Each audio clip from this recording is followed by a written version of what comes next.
Hello everyone and welcome to this presentation called Acting Shakespeare.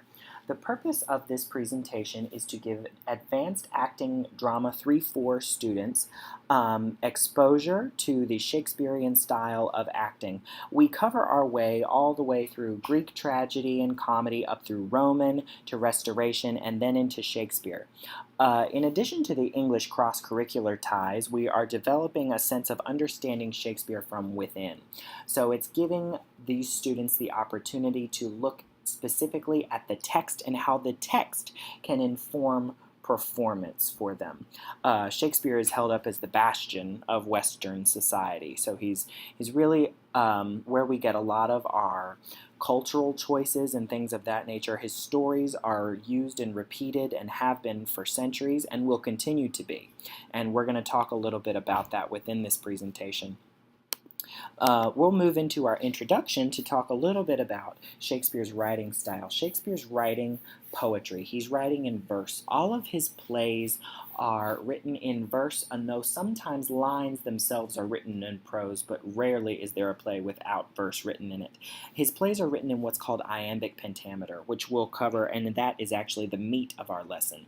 And then, of course, the style of rhetoric, so the style in which we speak, which is the culmination of literary devices that are used, which we won't cover today, but it's also paired with iambic pentameter to create effective performance. Effective performance is met through specificity, and Shakespeare is so specific in his choices that we can move forward in making specific choices as actors. We'll move into this, the iambic pentameter section, and talk about what is an iambic pentameter. Well, iamb is a Greek word. It's a metrical foot consisting of one short or unstressed syllable followed by one long or stressed syllable. The word itself is an example of this. So repeat the word after me. I am. You have just listed an unstressed and then a stressed syllable. We count our syllables when we're little by counting them out. For example, on the word syllable. You heard 3 claps there. Those are 3 beats within that word, meaning 3 syllables. So with I am, we get I am, I am. And the rhythm of that comes out in the same way as, you guessed it, the human heart. The human heart makes that sound just like Shakespeare's plays does. Shakespeare's writing about the conditions of the human heart in the rhythm of the human heart, and we wonder why he is still so relevant and still so widely performed today. For the words pentameter, you've got pent, which is 5 beats in a meter, or meter, which is measure. Pentameter, so there are 5 beats per measure. There are 2 measures within every line. So for an example down here, we have from Hamlet, taken from the first quarto. Hamlet says, to be or not to be, I there's the point. If we count out the syllables there, we get to be or not to be, I there's the point. There are 10 syllables within that line. And if we deliver them as Shakespeare intended within his iambic pentameter, we get to be or not to be, I there's the point. That's in the original scoring that he would have us use. As an actor, what you're going to want to do is take a look at your lines that you have like this and notate or score them. Let's talk about that notating and scoring for just a moment. So you're going to mark your unstressed syllables, that first syllable, with a U. You can see that there on the page. And a stressed syllable will come with a slash, which you also see on the page. At the end of the line, you will either have a caesura or an enjambment. Caesura represents the end of a thought. So an exclamation point, a period, a question mark, sometimes a comma, any of those things can indicate a caesura should rest there.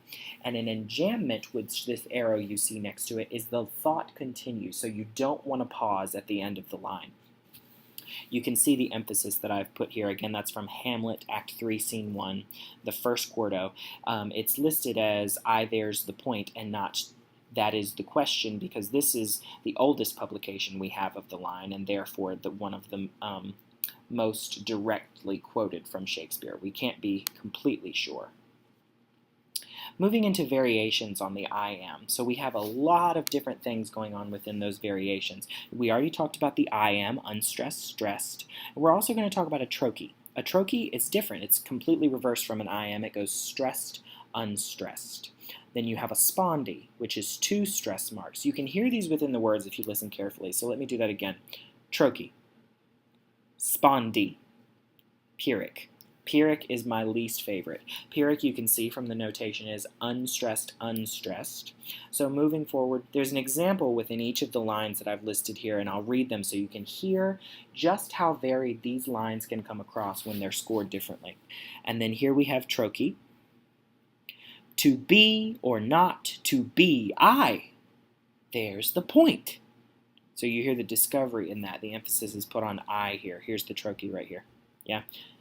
And then we have the spondy here within the first two words. I'll do that for you. To be or not to be, I. There's the point.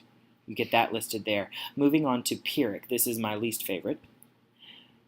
To be or not to be, I. There's the point. So you hear the differences and the character choices that are happening there. It's really wonderful what you can do when you pay attention to the scoring with an iambic pentameter and the recitation of verse. Let's move out from iambic pentameter and into delivery, because this is what you're going to do next. What I want you to do is select a piece of text from Shakespeare, a monologue, or any piece of text that has a general length of about 15 to 20 lines. And what you're going to do in those 15 to 20 lines is go through and score. Find out where your stressed syllables and unstressed syllables are going to fall. Mark where your caesuras are, your breaks over here, and your enjambment. Mark where the thought continues. And tomorrow, what we're going to do is you're going to mark that present with me there so we can talk about the choices that you're making and inform them. And then, of course, we're going to move through and into our delivery of the lines. For an example, I'll read this in the way I've scored it for you now so you can hear how my character, the Duke Orsino of Twelfth Night, feels within this passage. If music be the food of love, play on. Give me excess of it, that surfeiting the appetite may sicken and so die. That strain again, it had a dying fall. Oh, it came o'er my ear like the sweet sound that breathes upon a bank of violets, stealing and giving odor. Enough, no more. 'Tis not so sweet now as it was before.